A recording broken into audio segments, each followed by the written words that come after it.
நம்முடைய தந்தையாகிய இறைவனிடமிருந்தும் அவருடைய குமாரனாகிய கிறிஸ்து இயேசுவிடமிருந்தும் நம் அனைவருக்கும் அருளும் சமாதானம் உண்டாயிருப்பதாக. ஆமேன்.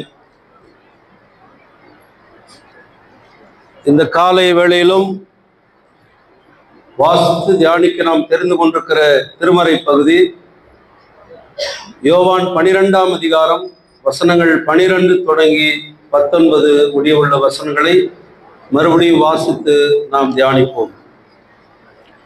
பண்டிகைக்கு வந்திருந்த திரளான ஜனங்கள் இயேசு எருசலேமுக்கு வருகிறார் என்று மறுநாள் கேள்விப்பட்டு குருத்தோலைகளை பிடித்து கொண்டு அவருக்கு எதிர்கொள்ளும்படி புறப்பட்டு போய், ஓசன்னா, கர்த்தருடைய நாமத்தில் வருகிற இஸ்ரவேலின் ராஜா ஆசீர்வதிக்கப்பட்டவர் என்று ஆர்ப்பரித்தார்கள். சீயோன் குமாரத்தியே, பயப்படாதே, இதோ உன் ராஜா கழுதை குட்டியின் மேல் ஏறி வருகிறார் என்று எழுதப்பட்டபடி இயேசு ஒரு கழுதை குட்டியை கண்டு அதன் மேல் ஏறி உட்கார்ந்தார். இவைகளை அவருடைய சீஷர் முதலில் அறிந்து கொள்ளவில்லை. இயேசு மகிமையடைந்த பிற்பாடு இப்படி அவரை குறித்து எழுதியிருக்கிறதையும் தாங்கள் இப்படி அவருக்கு செய்ததையும் அவர்கள் நினைவு கூர்ந்தார்கள். அவர் லாசருவை கல்லறையிலிருந்து வரும்படி கூப்பிட்டு அவனை உயிரோடு எழுப்பின போது அவரோடு இருந்த ஜனங்கள் அதை குறித்து சாட்சி பகர்ந்து வந்தார்கள். அப்படிப்பட்ட அடையாளத்தை அவர் செய்தார் என்று ஜனங்கள் கேள்விப்பட்டதினால் அவர்கள் அவருக்கு எதிர்கொண்டு போனார்கள். அதை கண்ட பரிசேயர், பாருங்கள், நீங்கள் செய்கிறதெல்லாம் வீண், இதோ உலகமே அவன் பின்னால் போய்விட்டது என்று ஒருவரோடு ஒருவர் சொல்லிக் கொண்டார்கள் என்பது. ஜெபிப்போம். கிருபையுள்ள ஆண்டவரே, உம்முடைய அற்புதங்கள் அநேகரை விசுவாசத்திற்குள் கொண்டு வந்தது. நிக்கோதேமு தொடங்கி பிறவி பார்வை இழந்தவன், சமாரிய பெண், இன்னும் பிறவி சரீர பலவீனம் உள்ளவர்கள், இப்படி பல மக்களை சந்தித்தவர் எருசலேமை நோக்கி பயணம் பண்ணி தன்னுடைய மரணத்தை உறுதி செய்வதற்காக இந்த பரிசுத்த வாரத்தின் துவக்க நாளை எங்களுக்கு நீர் வெளிப்படுத்தினபடினாலும் ஸ்தோத்திரிக்கிறோம். உடைய சிலுவை பாடுகளின் தியானத்தை குறித்து பவனின் வழியாக எங்களுக்கு தந்து ஒவ்வொரு ஆண்டும் எங்களை அதிலே இணைத்துக் கொள்ளுகிற உமது அன்புக்கு நன்றி படைக்கிறோம். இந்த வார்த்தைகளை தியானிக்க போகிறோம். நீர் பேசும், நாங்கள் கேட்கிறோம். இயேசுவின் நாமத்தில் பிதாவே, ஆமேன். உட்காருவோம். கிறிஸ்துக்குள் பிரியமானவர்களே, குருத்து ஞாயிறு அல்லது பாடுகளின் ஞாயிறு என்று இந்த நாளிலே இருந்து 2 வெவ்வேறு துருவங்கள் இந்த ஞாயிற்றுக்கிழமையிலிருந்து அடுத்த ஞாயிற்றுக்கிழமை வரை ஒருமித்து பயணம் செய்கிற ஒரு மிக முக்கியமான பரிசுத்த வாரமாக இது இருக்கிறது. மகிமை ஒரு பக்கம், பாடுகள் இன்னொரு பக்கம். ஆனால் இரண்டும் இப்பொழுது செல்லுகிற ரயில் தண்டவாளத்தை போல ஒன்றாக சென்று கொண்டே இருக்கிறது. அன்புக்குரியவர்களை, குருத்து ஓலை மகிழ்ச்சியின் அடையாளம் என்று நாம் பார்க்கிறோம். பழைய ஏற்பாட்டின் காலத்தில் லேவியராகமம் 23ஆம் அதிகாரம் 40வது வசனத்திலே பார்க்கிற வண்ணம், கூடார பண்டிகை 7 நாள் நடைபெறுகிற பண்டிகை. அந்த 7 நாள் பண்டிகையின் முதல் நாள் பண்டிகையிலே ஜனங்கள் ஓலை மற்றும் இலைகளை எல்லாம் கொண்டு வந்து ஆண்டவருடைய சமூகத்திலே மகிழ்ந்திருக்க அழைக்கப்பட்டார்கள். எடுத்தவர்கள் வாசிங்கள் அந்த பகுதியை.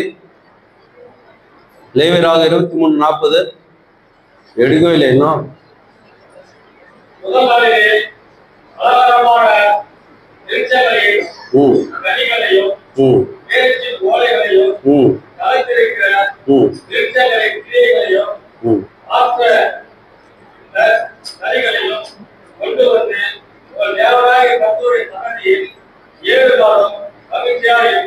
எதற்கு அழைக்கப்படுகிறீர்கள்?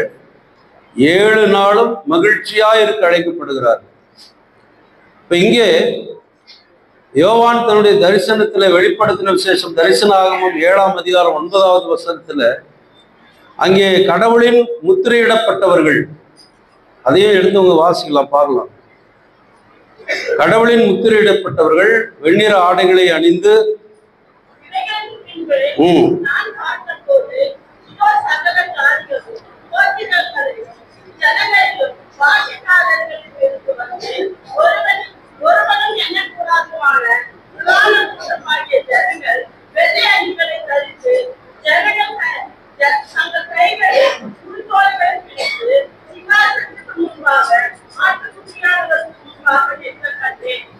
குருத்தோலைகளை பிடித்து வெண்ணிறை ஆடை அணிந்து அவர்கள் ஆட்டுக்குட்டியானவருக்கு முன்பாக நின்று அவர்கள் சாட்சி பகிர்ந்தார்கள் என்பதை நாம் பார்க்கின்றோம். குருத்தோலை பவனி என்று இயேசாண்டவருடைய பவனியை பற்றி நாம் பார்க்கிற பொழுது, திரளான ஜனங்கள் லாசருடைய மரணத்தை கேள்விப்பட்டு ஆறுதல் சொல்ல வந்தவர்கள், லாசருவை இயேசு உயிரோடு எழுப்பினார் என்ற செய்தியை பார்த்து கண்டவர்கள், கேள்விப்பட்டவர்கள் மகிழ்ச்சி அடைந்தது மட்டுமல்ல, ஆச்சரியத்தோடு அவரை பார்க்க தேடுகிறார்கள். அப்படி தேடி வருகிறவர்கள் எருசலேம் பண்டிகை, அங்கே பஸ்கா பண்டிகை நெருங்கி இருக்கிற நேரத்தில் எல்லா ஜனங்களும் அந்த எருசலேமை நோக்கி வருகிற பொழுது அவர்கள் பண்டிகைக்கு ஆலயத்திற்கு செல்லுவதற்கு பதிலாக அவர்கள் லாசருவை உயிரோடு எழுப்பின இயேசுவை தேடி போய்விட்டார்கள். ஏற்கனவே பரிசேயர்களுக்கு லாசருவை உயிரோடு எழுப்பினதுனால கோபம். சில யூதர்கள் அவரை கொலை செய்வதற்கு நல்ல ஒரு வாய்ப்பு கிடைத்தது என்று அவரை கொலை செய்ய திட்டமிட்டு கொண்டிருக்கிறார்கள். இப்பொழுது ஆலயத்துக்கு ஜனங்கள் வர முடியாதபடி ஜனங்கள் என்ன செய்தார்கள்? இயேசுவை தேடி போயிட்டாங்க. ஆலயத்தில் ஆட்கள் இல்லை, பண்டிகைக்கு ஆள் குறைஞ்சு போச்சு. பண்டிகைன்னா நமக்கு முதல்ல என்ன வருது ஞாபகம்? இப்போ அறுவடை பண்டிகை, நம்ம ஆலயத்தில் அறுவடை பண்டிகை நடக்குது. நவம்பர் மாதம், அக்டோபர் மாதத்துலேருந்து ஆரம்பிக்கிறாங்க, டிசம்பர் வரலையும் எல்லா சபைகளிலும் நடக்குது. முடிஞ்ச உடனே அறுவடை திருநாள் எப்படி இருந்தது? நல்ல அறுவடையா? நல்ல அறுவடையா? எவ்வளவு? எங்கள் திருச்சபையில் 80,000, உங்கள் திருச்சபையில் 1,00,000, உங்கள் திருச்சபையில் 2,00,000, உங்கள் திருச்சபையில் 5,00,000, சில தென்னிந்திய திருச்சபையில் 15 லட்சம் வரலையும் டார்கெட் பண்றாங்க. இந்த ஆண்டு இத்தனை லட்சம் வரணும் அறுவடை திருநாள்ல அப்படின்னா, அப்போ அங்கே எது மையப்படுத்தப்படுகிறது? ஆண்டவருடைய வார்த்தைகளும் ஆண்டவருடைய அந்த சாக்கிரமந்துகளை விட அங்கே வருமானம் ஈட்டுவதற்கான ஒரு மகிழ்ச்சி அவர்களுக்குள்ளே வருகிறது. இதுதான் எருசலேம் ஆலயத்தில் நடந்தது. ஆகினாலே தான் இயேசாண்டவர் எருசலேம் ஆலயத்துக்கு உள்ளே சென்ற உடனே அவர் பார்க்கிறார், என்ன இந்த ஆலயத்தில் எப்படி இருக்கிறது? வெளியே ஒரு புறா விற்கிறான், இன்னொரு பக்கம் காசுக்காரர் கடைன்னா மணி எக்ஸ்சேஞ்ச் கடை. மணி எக்ஸ்சேஞ்ச் பண்ணாங்களே, பல நாட்டிலேருந்து பல மக்கள் வராங்க, அந்தந்த ஊர்லேருந்து காசு கொண்டு வருவாங்க. அந்த காசு இங்கே உண்டியலில் போட முடியாது. அந்த ஊரில் என்ன காசு இருக்கோ அந்த காசை தான் நம்ம என்ன செய்யணும்? உண்டியலில் போகணும். அதுக்கு மணி எக்ஸ்சேஞ்ச் இருக்கு. அது அங்கே போய் காசுக்காரர்கள் கடை வச்சிருக்கிறாங்க. இதெல்லாம் பார்த்தோன்னு கோவம் வந்துச்சு அவருக்கு. ஒரு சாட்டை எடுத்து என்ன பண்றாரு? அடிச்சு எல்லாரையும் விரட்டுறாரு. என் பிதாவின் வீட்டை நீங்க என்ன பண்ணிட்டீங்க? கள்ளர் குகையாய் மாற்றி விட்டீர்கள். இப்போ கடவுளுடைய வார்த்தைகளும் கடவுளுடைய மகிமையும் வெளிப்படுகின்ற அந்த இடத்துல நம்முடைய மகிமை வெளிப்படுகிறது. அதனாலதான் பல நேரத்தில் சொல்லுவேன், நம்ம ஊருக்கு, நம்ம பேருக்கு, நம்ம வசதிக்கு ஒரு பேர் வச்சுருக்கிறோம். எங்கள் சபை நல்மேற்பு சபை, எங்கள் சபை பெத்லேகல் லுத்தரன் சபை, எங்கள் சபை கர்மேல் லுத்தரன் சபை, எங்க சபை ஞான செல்வி லுத்தரன் சபை, எங்க சபை மீட்பர் சபை, எங்க சபை ரெடிமேட் சபை, இன்னொன்னு என்னென்னவோ பேர் இருக்குது, நிறைய பேர் வச்சுருக்கிறாங்க. ஒருத்தரானா இந்த சபை இயேசுவின் சபைன்னு சொல்றோமா, கடவுளுடைய சபைன்னு சொல்றோமா? ஏன் அதை நம்ம சொல்ல முடியல? ஏன்னா நம்ம இந்த அடையாளம் நமக்கு எது அடையாளம்? சபை பேர் தான் அடையாளம். எந்த ஊருங்க வரீங்க? வாணியம்படி. எந்த சபைன்னு கேட்பாங்க உடனே, இல்லையா? அப்போ நான் இயேசுவின் சபை சொல்ல முடியுமா? சொல்ல முடியாது. அப்போ நம்ம பேரை சொல்றோம். அடையாளம். அப்போ ஆலயத்தினுடைய அடையாளம் என்ன? கடவுள் மகிமை அடைய வேண்டும். ஆனால் கடவுள் மகிமை அடைவதற்கு பதிலாக அங்கே நடக்கிற நிகழ்வுகள் மகிமையாய் போய்கொண்டிருக்கிறது. இயேசு வன்மையாக கண்டிக்கிறார். இப்ப யூதர்களும் பரிசேயர்களும் இயேசுவை தேடி ஜனக்கூட்டம், பண்டிகைக்கு வர கூட்டம் எல்லாம் அவரை தேடி போயிட்டாங்க. அப்ப இங்க நமக்கு வருமானம் குறைஞ்சு போச்சு, இன்னும் அதிகமான கோபத்தில் இருக்கிறார். இந்த ஜனங்க ஒரு பெரிய ஒரு மகிழ்ச்சி அவர்களுக்குள்ள வந்தது. என்னன்னா, மரித்தவனு கூட உயிரோடு எழுப்புறாரு இந்த மனுஷன். இவர் யார்? இவர் தேவகுமாரனாக தான் இருப்பார், கடவுளின் குமாரனாக தான் இருப்பார்.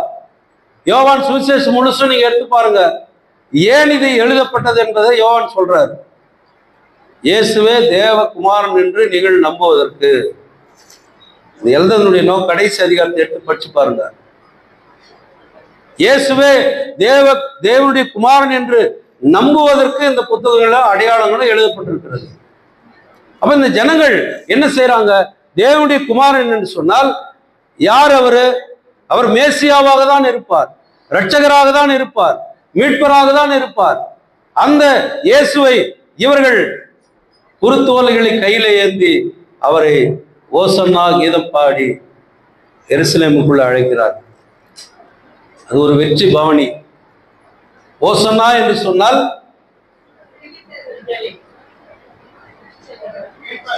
மீட்பரல், விடுதலை, விடுவிப்பது, ரட்சிப்பு. அதுக்கும் மாரநாதாக்கும் ரெண்டும் ஒரே அர்த்தம் தான். மாரநாதா இப்பொழுது ரட்சியும். அப்ப ஜனங்க ஓசன்னா என்று சொல்லுகிற பொழுது அவர்கள் எதை விரும்புகிறார்கள் என்று பார்த்தால், இப்ப ரோம ஆட்சி நடந்துட்டு இருக்கு, ரோம ஆட்சி நடக்குது. இப்ப இந்த ரோம ஆட்சியை மாற்றி யூத ஆட்சி வர வேண்டும்.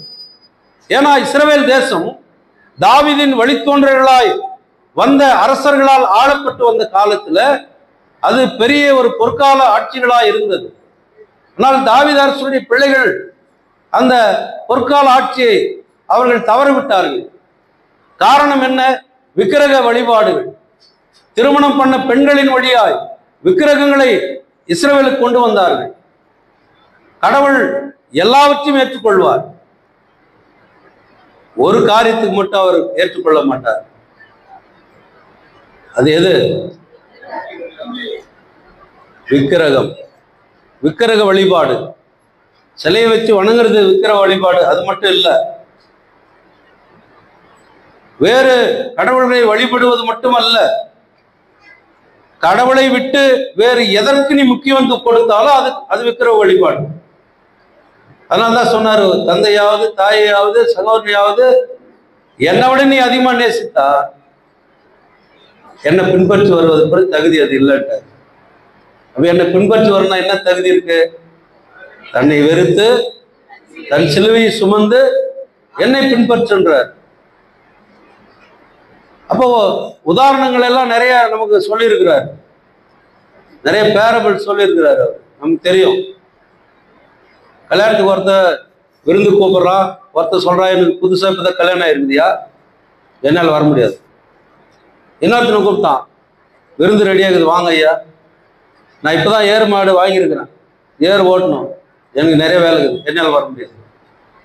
அவனும் போயிட்டான். அப்போ அந்த விருந்து ஆயத்தம் பண்ணின அந்த மனிதன் அழைக்கப்பட்டவர்களே வரலையே. அப்போ அவன் சொன்னான் வேலைக்காரனை கூப்பிட்டு, டே கூப்பிட்டு யாரும் வரல, விருந்து ரெடியா இருக்கு, சாலையோரம் வழியோரம் போ, யார் யாரு தென்படுகிறானோ அவனையெல்லாம் கூட்டிட்டு வா, அவனையெல்லாம் கூப்பிட்டு வந்து இந்த விருந்துல உட்கார. விருந்துல உட்காரத்துக்கு ஒரு தனி ஆடை இருக்கு, தெரியுமா உங்களுக்கு? விருந்துக்குன்னு ஒரு ஆடை இருக்குது, திருமணத்துக்குன்னு ஒரு ஆடை இருக்குது, சாவு வீட்டுக்கு போறதுக்கு ஒரு ஆடை இருக்குது, சர்ச்சுக்கு போறதுக்குன்னு ஒரு ஆடை இருக்குது. நீங்க எந்த ஆடையை எதையாவது பின்பற்றுறீங்களான்னு தெரியல எனக்கு. சர்ச்சுக்கு வரும்போது மட்டும் அந்த ஆடையை பின்பற்றணும். மற்ற இடத்துக்கு நீங்க ஒரு ஒரு அரசு அலுவலரை சந்திக்க போகும்போது நீங்க ஏனோ தானே போவீங்களா? முதலமைச்சரை சந்திக்கிறதுக்கு போறீங்க, ஏனோ தானே போவீங்களா? கடவுள் எனக்கு ஒரு வாய்ப்பு கொடுத்தா உதயநிதி ஸ்டாலின் நான் சொல்லுவேன், பனின் போட்டு வராதுன்னு. நல்லா அழகான சட்டு போட்டு சினிமாவில் எப்படி போட்டு வர கதாநாயகியோட எப்படி எல்லாம் ஆர்டர் போட்டு, அதெல்லாம் நல்லா, அது நல்லா இருக்குது புண்ணிய, அது நல்லா இல்லையா? ஆடைகள் அதுக்குன்னு ஒரு குறிப்பிட்ட இது இருக்கு. அப்ப அதுக்கு அழைக்கப்பட்டவர்கள் வரல. இப்ப ஆண்டவர் என்ன செய்வார்? அழைக்கப்பட்டவர்கள் அநேகர் தான், தெரிந்தெடுக்கப்பட்டவர்களோ சிலர். இப்போ தெரிந்தெடுக்கப்பட்டவர்கள் அழைக்கப்பட்டவர்கள் ரெண்டு கூட்டமும், அழைக்கப்பட்டவங்க வரலையே, தேர்ந்தெடுக்கப்பட்டவர்கள் யாரு செலக்ட் பண்ண, யார் யாருப்பா வாங்கப்பா எல்லாம் வாங்க, விருந்துக்கு உள்ள போகணும், இரு உள்ள போகாதீங்க, இரு. விருந்துக்கான ஆடைகளை உடுத்தி அவனை உள்ள கொண்டு போய் உட்கார வச்சு சாப்பாடு போட்டு அனுப்பிட்டான். இதை தான் ஆண்டவர் செய்யறாருங்க. அழைக்கப்பட்டவர்களெல்லாம் நேற்று கூட ஒரு போதகர் ஒரு செய்தியில் சொன்னார். அவர் சொல்லும்போது என்ன சொன்னாரு? நான் பரம்பரை கிறிஸ்துவன், ஆதிகால கிறிஸ்துவன் அப்படின்னு நீ சொல்லியிருக்கிறதுல அர்த்தம் இல்லை, அதன்படி வாழணும் அப்படின்னாரு. அதன்படி நீ நடக்கிறியா? அதுதான் ரொம்ப முக்கியம். நீ இப்ப ஆண்ட பரம்பரை மாண்ட பரம்பரை சொல்லியிருக்கிறதுல எந்த பிரயோஜனம் இல்லைல்ல. சக மனிதனை நேசிக்காத நீ, சக மனிதனை மன்னிக்காத நீ, சக உறவுகளை நேசிக்காத நீ, சக உடன்பிறப்புகளை நேசிக்காத நீ, உறவுகளை நேசிக்காத நீ, சபையை நேசிக்காத நீ, சமூகத்தை நேசிக்காத நீ, ஆண்டவரை எப்படி நேசிக்க முடியும்? இதை நான் சொல்ல, இயேசு ஆண்டவரே சொல்றாரு. உனக்கு சகோதரனுக்கு பிரச்சனை இருந்துச்சுன்னா நீ தயவு செய்து உன் காணிக்கை கொண்டு வராது, காணிக்கை என்கிட்ட கொண்டு வராது. இந்த காணிக்கை அந்த பக்கம் வச்சுட்டு முதல்ல நீ போய் என்ன செய்ய, உன் சகோதரனோட ஒப்புருவாது, அப்புறம் உன் காணிக்கை செலுத்து, நான் ஏற்றுக்கிறேன். அப்போ கடவுளுடைய அந்த அழைப்பு என்பது எப்படிப்பட்டது? அவருடைய அழைப்பு என்பது ரட்சிப்பின் அழைப்பு, மீட்பின் அழைப்பு. அதை இந்த மக்கள் நன்றாய் உணர்ந்தவர்களாய் ஓசன்னா அப்படின்னு சொல்லிட்டு நேரத்தில் அவங்க என்ன சொல்றாங்க? தாவீதின் குமாரன் அப்படின்றாங்க. பார்வை இழந்த ஒரு மனுஷன் அப்படிதான் கூப்பிட்டான். தாவீதின் குமாரனே எனக்கு இறங்கும், நான் உனக்கு என்னப்பா செய்யட்டும்? நான் பார்வை பெற வேண்டும். அப்படியா, சரி வா. உமிழ் நீரை எடுத்து சேற்றில் ரசிச்சு அவன் கண்ணில் பூசி, சீலவம்னு ஒரு குளம் பக்கத்தில் அதுக்கு போய் நீ கழுவுப்பா. அவன் போய் கழுவு, நான் சுகமடைந்தான். நாகமான் யோர்தான்ல 7 முறை முழுகினான், சுகமடைந்தான். அப்போ கடவுளுடைய வார்த்தை அல்லது கடவுள் யார் என்பதை அந்த மக்கள் உணர்ந்தவர்களை பொழுது மரித்தவனை உயிரோடு எழுப்பியிருக்கிறார். அப்ப இவர்தான் தாவீதுடைய குமாரனாய் இருப்பார், இவர்தான் மேசியாவாக இருப்பார் என்று சொல்லி இவர் இஸ்ரவேலின் ராஜா என்று அடையாளப்படுத்துகிறார். சுற்றி நிற்கிற பரிசேயர்களுக்கெல்லாம் கோபமா ஏடா இவனா போய் ராஜான்றான். தேவதூஷணன்றது தான் அவர் மேல சொல்லப்பட்ட முதல் குற்றச்சாட்டு. தன்னை கடவுள் என்று சொல்லுகிறார். இப்ப இவர்கள் அரசர் என்று அழைக்கிறார்கள். இவர் அரசரா? இவர் அரசரா? ஐயோ, எல்லாம் பசியில் இருக்கிறீங்களா? எல்லாம் வந்துச்சு, ரெடியா இருக்குது, சொல்லுங்க. அவர் அரசரா இல்லையா? அவங்க அப்பா தச்சர், இவரும் யாரு? அவரு யாரு? தச்சர் தான். அங்க இருக்கிற மக்களை சொல்லலாம், இவன் தச்சனுடைய மகன் அல்லவா? இவனுக்கு எப்படி இந்த சக்தி வந்துச்சு, எப்படி இந்த அற்புதத்தை அவர் செய்யறான் என்று அவர்கள் யோசித்த போது, தாவீதின் வழித்தோன்றலாய் வந்த யோசேப்பு இவருடைய தகப்பனாய் அவர் என்ன செய்யப்பட்டார்? ஒரு பணி நியமனம் செய்யப்பட்டார், அவ்வளவுதான். தகப்பனுடைய ஸ்தானம் பணி நியமனம். ஆனால் உலக தகப்பன் அவரை அனுப்பினார். அவர் வந்து அரசராக, நீதி உள்ளவராக அவர் இந்த உலகத்திற்கு காட்சி கொடுக்கிறார். இது சும்மா ஏதோ இந்த ஜனங்க சொன்னதுனால நடக்கல. சகரியா 9ஆம் அதிகாரத்திலே 9வது வசனத்திலே சொல்லுகிறார். இத எப்போ? இவர் பிறப்பதற்கு பல 100 ஆண்டுகளுக்கு முன்னால அவரை பற்றிய வாக்குறுதி சொல்லப்படுகிறது. அந்த வாக்குறுதி இப்பொழுது நிறைவேறுகிறது. என்ன வாக்குறுதியை சொல்லுகிறார்?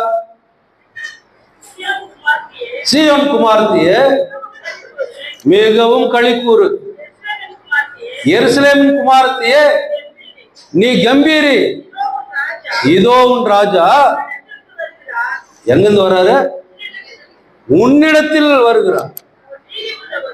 அவர் நீதி உள்ளவர், ரட்சிக்கிறவரும், தாழ்மை உள்ளவரும், கழுதையின் மேலும், கழுதை குட்டியாக மரியின் மேலும் ஏறி வரார். நீங்க யோசிங்க, ஒரு ராஜா வந்து கழுத்து மேல வருவார்.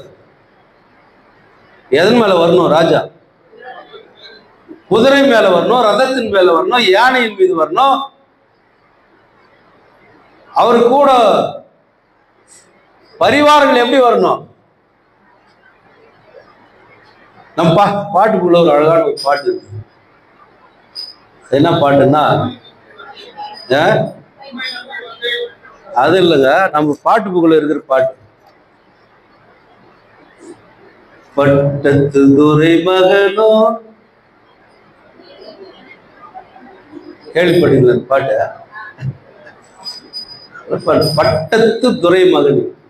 இவர் யாரு?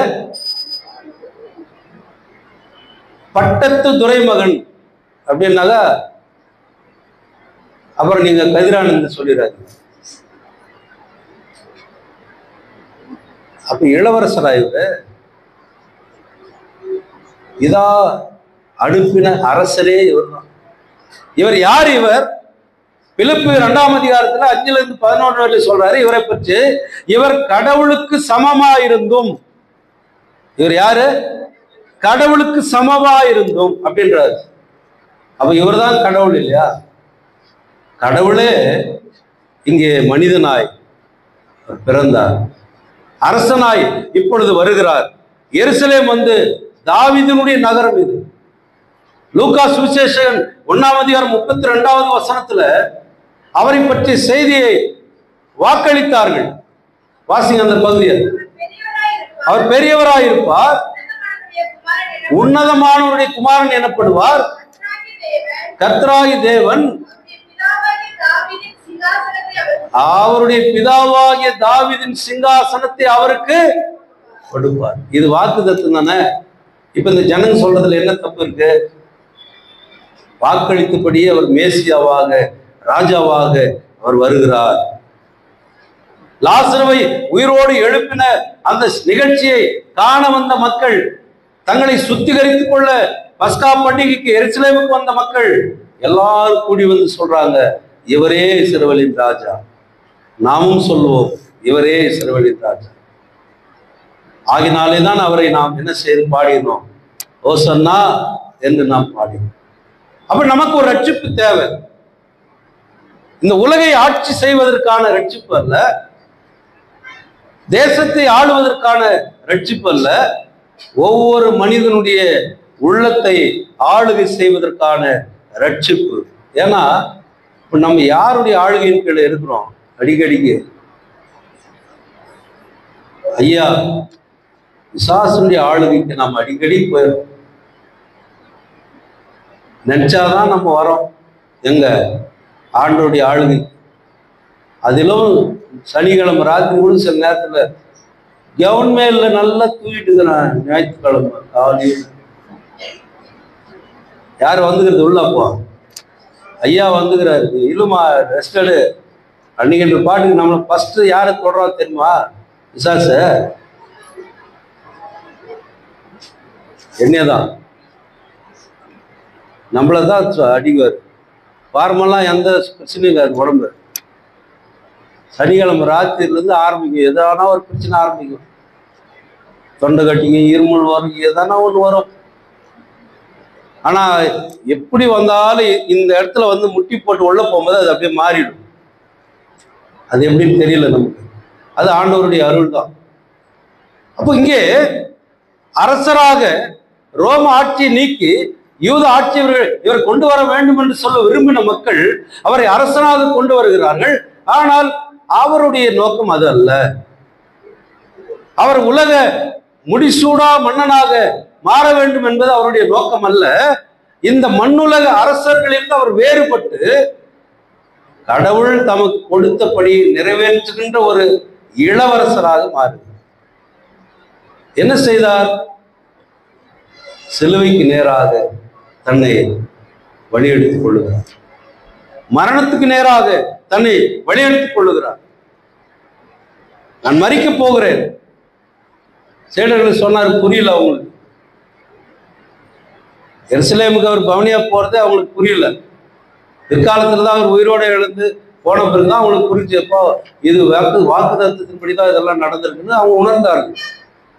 இங்கே இயேசு தன்னுடைய மரணத்தை, சிலுவை மரணத்தை மேற்கொள்வதற்காக தான் எருசலேமுக்கு வந்திருக்கிறார்.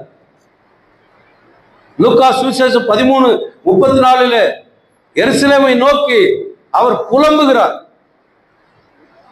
எதுக்காக புலம்புறாரு? தான் செத்து போறன்னு அதுக்காக அவர் புலம்பல. இப்படி வர்றவங்களெல்லாம் காலி பண்ணே இருக்கிறியே, சாபத்தை கூட்டிட்டே போறிய, அதுக்காக அவர் புலம்புகிறார். எருசலேமை நோக்கி கண்ணீர் விட்டார். அன்பானவர்களே, இங்கே அவர் ஒரு புரட்சி அல்லது போர், ஒரு ஆயுதமேந்திய சண்டை எடுத்து ஒரு மக்களை மீட்டெடுப்பதற்கான ஒரு காரணத்திற்காக அவர் வரவில்லை. பாடுகளின் வழியாய் நம்மை மீட்பதற்காக, பாவத்திலிருந்தும் மரணத்திலிருந்தும் பிசாசுடைய வல்லமைகளிலிருந்தும் நம்மை மீட்டெடுக்கும்படியாய் அவர் வந்தார். பாடுகளின் வழியாய் மீட்பு உண்டு என்பதை நமக்கு அவர் உணர்த்துகிறதை நாம் பார்க்கிறோம். இதே அரசராக அவரை வரவேற்ற அந்த மக்கள் தான் ராஜா, இஸ்ரவேல் ராஜா, தாவீது குமாரனே அப்படின்னு சொன்ன அதே வாய் கொஞ்ச நாள்ல இவனை சிலுவையில் அறையும், இவனை சிலுவையிலும் அறையுன்றாங்க. ஏன்னா அவங்க நினைச்சது நடக்கல. அவங்க நினைச்சது நடக்கல.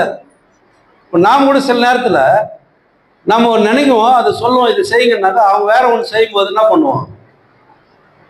என்ன செய்வோம்? சரி, நம்ம நினைச்சுதான் நடக்கல, அவங்க நினைச்சுதான் நடக்குன்னு சொல்லுவோமா?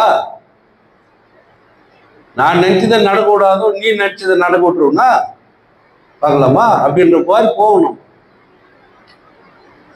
ஏசு ஆண்டவர் அப்படி இல்லை. மக்கள் என்ன செய்யறாங்க? ஓ, இவரு ராஜா நினைச்சோம், ஆனா இவர் ராஜா இல்லை, இவர் பூஜா, இவர் வேஸ்ட். அதனால இவர் என்ன செய்யலாம்? நம்ம சிலுவையில் அறையத்துக்கு ஒப்பு கொடுக்கலாம். ஏன்னா நம்ம இருக்கிற ராஜா விட்டுட்டா அவர் நம்ம மேல கோவப்படுவார் அப்புறம், இல்லையா? ஏரோதுவோ அங்க இருக்கிற ரோம ராஜாவும் என்ன செய்வாரு? இவன் இயேசுவ ராஜான்னு சொன்னா அவரை அடிக்கிற மாதிரி நம்மளையும் அடிப்பாங்க. அவரை புடிச்சுன்னு பண்ணுவார், நம்மளை புடிச்சுன்னு போனா சீடர்களெல்லாம் ஒரே ஓட்டம், யாருமே கிட்ட நிக்கல. அன்பானவர்களே, இயேசு ஒரு உள்ளத்தை ஆள்கிற அரசனாய் சிலுவையிலே தம்மை ஒப்பு கொடுக்கிற மனிதனா அவர் போறார். ரெண்டாவது விஷயம் என்னன்னா, இவருடைய பயணத்தினுடைய நோக்கம் என்ன? ரட்சிப்பு தான். மாரநாதா, ஓசன்னா, ரட்சிப்பு. அந்த ரட்சிப்பு என்பது எப்படி? அவரால் என்று யாராலும் அந்த உலகத்துல ரட்சிப்பு இல்லைன்னு அப்போஸ்தலர் 4:13 சொல்றாங்க. இயேசு கிறிஸ்துவை தவிர வேற ஒருவரெல்லாம் அந்த உலகத்துல ரட்சிப்பு இல்லை. 1 தீமோத்தேயு 1:15 பாவிகளை ரட்சிக்கவே கிறிஸ்து இயேசு உலகத்துக்கு வந்தார் என்பதை நாம் பார்க்கிறோம். லூக்கா 19:10 சொல்றார், இழந்து போனதை தேடவும் ரட்சிக்கவுமே மனுஷகுமாரன் வந்தார். அரச ராஜாவாகணும்னு வரல, இழந்து போனதை தேடவும் ரட்சிக்கவும். அது மட்டுமல்ல, அதற்கு ஒரே ஒரு வழி என்ன? துன்புறும் தாசன் கோலத்தை அவர் எடுக்கிறார். பாடுபடும் தாசன் என்கின்ற கோலத்தை அவர் எடுக்கிறார். அவருடைய துன்பத்தில, சிலுவையின் துன்ப சூழலை அவர் விரும்பி ஏற்றுக்கொள்ளுகிறார். போய் நம்ம கூட துன்பம் வருது, நம்ம அதை விரும்பி ஏற்றுக்கிறோமா? துன்பத்தை விரும்பி ஏற்றுக்குவோமா நம்ம? ஆனா தைரியமா பாட்டெல்லாம் பாண்டுப்போம். துன்பங்கள் தொல்லைகள் நம்மை சூழ்ந்து கொண்டாலும் அன்பருணை ஏற்றும் நேரம் ஆனந்தம் அல்லோ.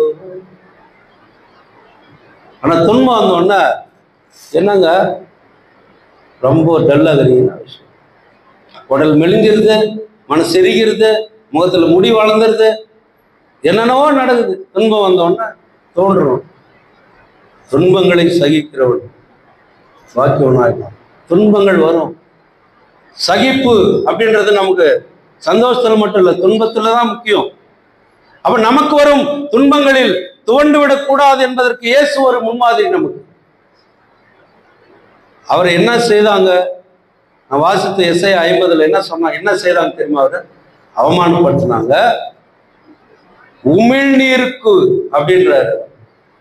உமிழ்நீர்னா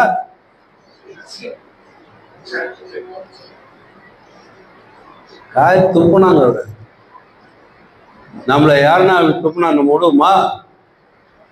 கோவப்படுவோம். நம்ம திருப்பி அவன் ஒரு முறை துப்புனா நம்ம 2 முறை துப்புவோம். திருப்பி முடியுமா? முடியாதா? செய்வோம். ஆனா இயேசு ஆண்டவர் அப்படி இல்லை. அவர் மீட்பதற்காக என்ன செய்கிறார்? அவர் தம்மை தாழ்த்தி. சங்கீதக்காரன் 90:15 சொல்றார், தேவரீர் எங்களை செல்வப்படுத்தும் நாட்கள், நாங்கள் துன்பத்தை கண்ட வருஷங்களுக்கு சரியா எங்களை மகிழ்ச்சியாக்குன்றாரு. மகிழ்ச்சி படுத்துவார் இல்லையா? அப்ப இந்த துன்பத்தின் வழியாய், இந்த பாடுகளின் வழியாய் ஆண்டவர் எனக்கு ஒரு ரட்சிப்பை கொடுக்கிறார். அதை ஏற்றுக்கொள்ளவும் சகித்துக் கொள்ளவும் கூடிய தாங்கக்கூடிய சக்தியையும் பரிசுத்த ஆவியை கொண்டு நமக்கு தருகிறவராக இருக்கிறார். அதனால அவர் பெரிய ஆர்ப்பரிப்போட பெரிய ஆடம்பரமா அவர் வரல. ஒரு கழுதை மேல ஏறி அப்படி உட்கார்ந்தார். நீங்க கழுதைன்னு ஒண்ணு உங்களுக்கு என்னதான் ஞாபகம் வருது? என்னப்பா ஞாபகம் வருது? தகர டப்பா கயிறு கட்டி வாழ்ந்து கட்டிட்டு ஓட விட்டீங்களா? அது ஞாபகம் வருதா? அது ஒரு சமாதானம். கழுதை என்பது ஒரு சமாதானத்தின் அடையாளம். கழுதை என்ன செய்கிறது? சுமை சுமக்கிறது, துன்பத்தை தாங்குகிறது.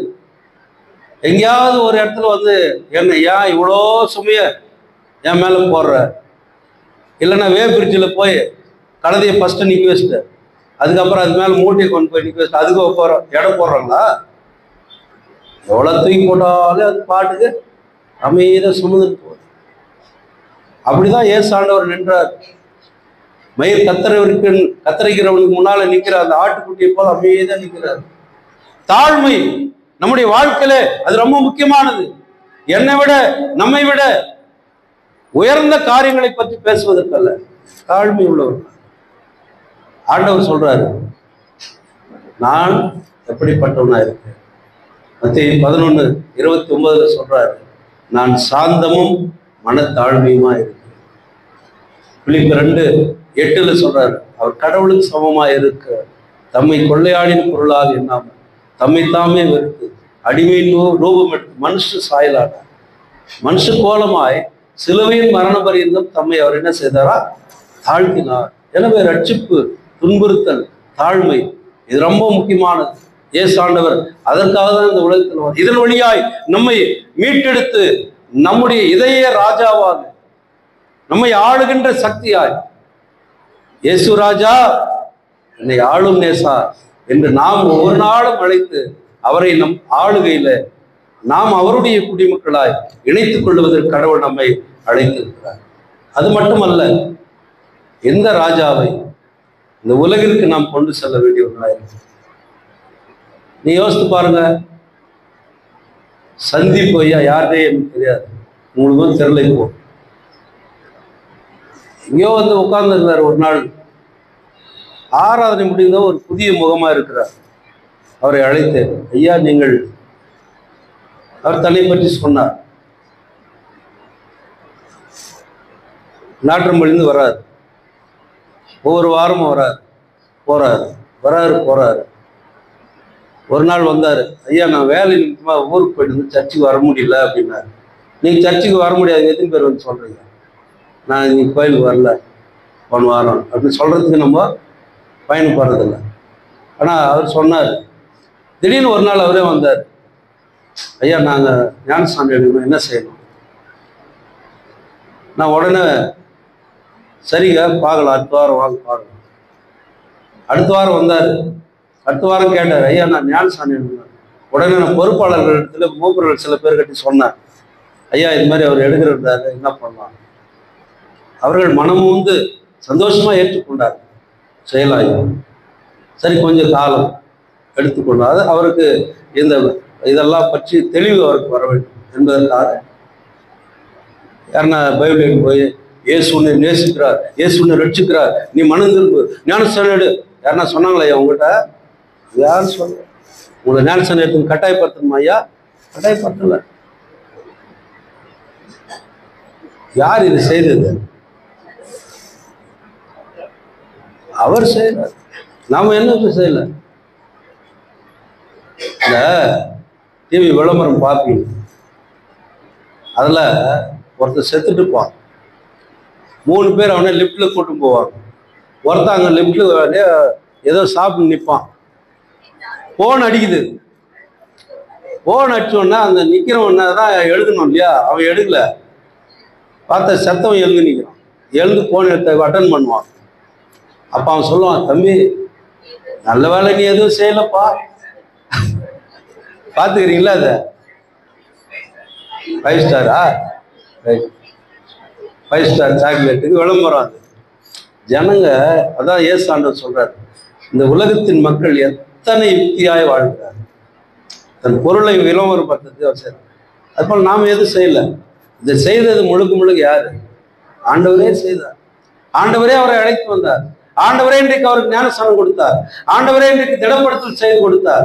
ஆண்டவருடைய பிள்ளையாய் அவரே இன்றைக்கு ஏற்றுக்கொண்டார். இப்போ நம்ம பக்கத்துல பேர் போட்டுக்கிறோம், நன்மை பருவத்தில் திருச்சபை இன்றைக்கு ஒரு ஞானஸ்நானம் கொடுத்தது. இது எல்லாம் ஆலயத்துக்கு அவர் வந்தார், இங்க நடக்கிறத பார்த்தார், ஆண்டவர் அவரோடு பேசினார். அதுக்கு இந்த சர்ச்சு, இந்த திருச்சபை அவருக்கு ஒரு வழிகாட்டியா இருந்தது, அவ்வளவுதான். அப்ப இந்த வழிகாட்டி என்பது நான் சொல்றேன் இல்லையா, இயேசுடைய சாந்தத்தையும் இயேசுடைய தாழ்மையும் இயேசுடைய ரட்சிப்பையும் இந்த உலகிற்கு எடுத்து செல்ல வேண்டிய ஒரு மிகப்பெரிய பொறுப்பு நமக்கு உண்டு. 1 வருஷம் ஆயிடுச்சு, உல்லாசம்மா கூட அப்படிதான் வந்தாங்க. நாங்க யாரும் போய் அவங்களுக்கு ஏசாமி ஏத்துமா வாமான்னு நம்ம கூப்பிடலையா? ஆண்டவரே அவங்கள கொண்டு வந்தாங்க. 1 வருஷம் ஆயிடுச்சு. இன்னைக்கு ஃபர்ஸ்ட் இயர் ஆனிவர்சரி கொண்டாடுங்கம்மா தயவுசெய்து. பெரிய ஆசீர்வாதம் இல்லையா நமக்கு? அப்போ கடவுள் இந்த திருச்சபை இன்னும் அதிகமாய் வளர்த்தெடுக்க நாம் நம்முடைய ஜபத்துல, நம்முடைய விசுவாசத்துல, நம்முடைய திருச்சபை குடும்பங்களுக்காக நாம ஜபிக்க கடமைப்பட்டவர்கள. ஆண்டவருடைய சிலுவை பாடுகள் இன்னைக்கு தொடங்குது. இன்னைக்கு தொடங்குற இந்த சிலுவை பாடுகள் எதை நோக்கி நமக்கு அழைத்து செல்கிறது தெரியுமா? எதை நோக்கி அழைத்து செல்லுகிறது? உயிர்த்தெழுதலின் சந்தோஷத்தை கொண்டாட நம்ம அழைத்து செல்லுகிறது. தொடர்ந்து இது பரிசுத்த வாரமாக அனுசரிக்கப்படுகிறது. இதே நாளைக்கு வருவீங்களா?